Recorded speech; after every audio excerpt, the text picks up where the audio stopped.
Clean the entire phone that needs mid-frame repair. Use alcohol to clean the screen.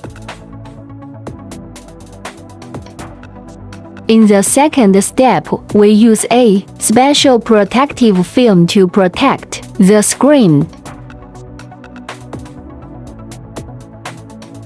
Select the area that needs to be polished. Sand it with sandpaper of the corresponding mesh. After polishing, use a polishing block for fine polishing.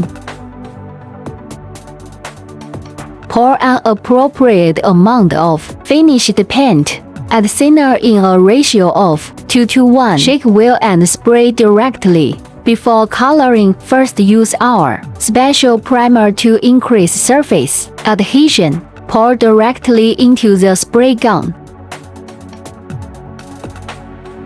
Spray the entire surface of the phone. Spray the entire surface of the phone. Then apply colored paint.